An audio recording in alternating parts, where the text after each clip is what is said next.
بسم اللہ الرحمن الرحیم۔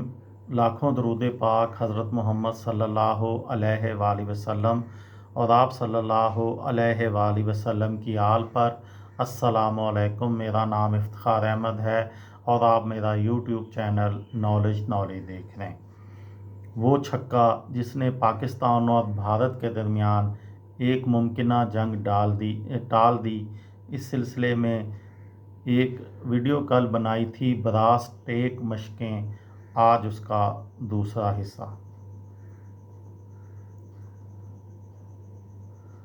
اگر یہ الزام درست مان لیا جائے کہ بھارتی فوج اپنے طے شدہ مقاصد کے لیے پاکستان پر حملہ کرنے کا ارادہ رکھتی تھی، تو پھر فطری طور پر یہ سوال بھی پیدا ہوتا ہے کہ کم وسائل کے باوجود پاکستان بھارتی منصوبے کو ناکام بنانے میں کامیاب کیسے ہوا؟ بریگیڈیئر اسلم نیازی نے اس سوال کا جواب یہ دیا ہے کہ بھارت کے مقابلے میں پاکستان کی حکمت عملی بہتر تھی اور وہ نہایت خاموشی کے ساتھ اپنی فوج کو حرکت میں لے آئے تھے۔ ایک بھارتی مصنف کانتی باجپائی نے دعویٰ کیا ہے کہ بھارتی فوج کی مشقوں کی تمام تر تفصیلات پہلے ہی پاکستان حاصل کر چکا تھا، اس طرح اسے کئی معاملات پر آسانی حاصل ہو گئی۔ اسی زمانے کی بات ہے جب پاکستانی وزارت خارجہ نے ایک رات نصف شب انڈین ہائی کمشنر ایس کے سنگھ کو طلب کیا۔ پاکستان کے وزیر مملکت برائے امور خارجہ زین نورانی ان کے منتظر تھے۔ نورانی نے ایس کے سنگھ کو خبردار کیا کہ اگر پاکستان کی سالمیت اور جغرافیائی حدود کو نقصان پہنچانے کی کوشش کی گئی تو بھارت کو ناقابل یقین نقصان کے لیے تیار رہنا چاہیے۔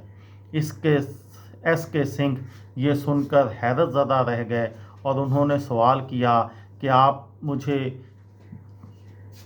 بمبئی پر ایٹمی حملے کی دھمکی دے رہے ہیں؟ زین نورانی نے جواب دیا، یقیناً ایسا ہو سکتا ہے۔ پاکستان ایسا کیوں محسوس کر رہا تھا؟ بھارت کی طرف سے اس کی ایٹمی تنصیبات پر حملہ کیا جا سکتا ہے۔ اس سوال کا جواب امریکی وزارت خارجہ کی دستاویزات سے ملتا ہے، جنہیں چند برس قبل ڈی کلاسیفائی کیا گیا۔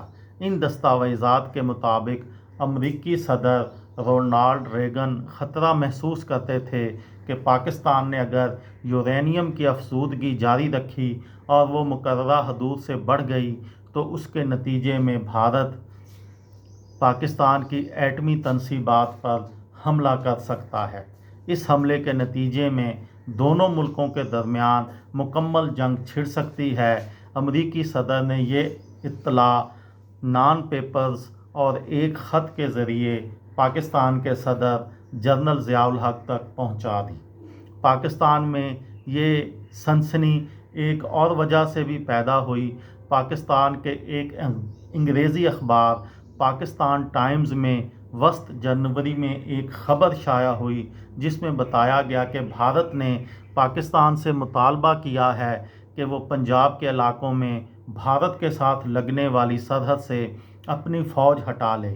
پاکستان نے یہ فوج راجستھان میں پاکستانی سرحد کے ساتھ ملحقہ علاقوں میں بھارتی فوج کے غیر معمولی اجتماع کے بعد تعینات کی تھی۔ بھارت کے اس مطالبے کے بعد کشیدگی میں مزید اضافہ ہو گیا اور یوں پاکستان کی بری اور فضائی افواج فوری طور پر ہائی الرٹ پر چلی گئیں۔ کشیدگی میں مزید اضافہ ایک اور اطلاع نے کیا۔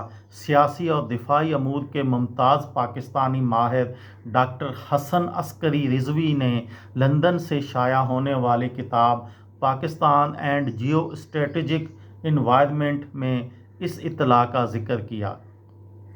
ڈاکٹر رضوی کے مطابق جنرل سندر جی نے حکومت کو تجویز پیش کی تھی کہ مشقوں کے دوران ایٹمی میزائل بھی استعمال کیے جائیں۔ ان مشقوں پر پاکستان نے جو رد عمل ظاہر کیا، یہ اطلاع اس سے مطابقت رکھتی تھی اور ان اطلاعات کی تردید کرتی ہے کہ وزیر اعظم راجیو گاندھی ان مشقوں سے بے خبر تھے۔ راجیو گاندھی کا بے خبر ہونا اس لیے بھی قرین حقیقت نظر نہیں آتا کیونکہ وزارت عظمیٰ کے ساتھ ساتھ وزارت دفاع کا محکمہ بھی ان کے پاس تھا۔ ان اطلاعات کے بعد خطے میں جنگ کے بادل چھا گئے، جس کے اثرات عالمی سطح پر بھی محسوس کیے گئے۔ ممتاز امریکی سفارتکار ڈینس کک نے لکھا ہے کہ ان اطلاعات کے بعد امریکہ اور سوویت یونین کے درمیان رابطے ہوئے تاکہ اس بحران کو ٹالا جا سکے۔ انہوں نے اس سلسلے میں امریکی صدر رونالڈ ریگن کے، جنرل ضیاء الحق اور راجیو گاندھی کے ساتھ ٹیلی فون رابطوں کا ذکر بھی کیا۔ انہوں نے بتایا کہ صدر ریگن نے دونوں رہنماؤں پر زور ڈالا تھا کہ وہ کشیدگی کا خاتمہ کریں۔ یہ تھی میری آج کی ویڈیو۔ کسی دوست کو، کسی بھائی کو، کسی بہن کو فائدہ ہو تو مجھے دعاؤں میں یاد رکھیے گا۔ دل دل پاکستان، جان جان پاکستان۔ السلام علیکم۔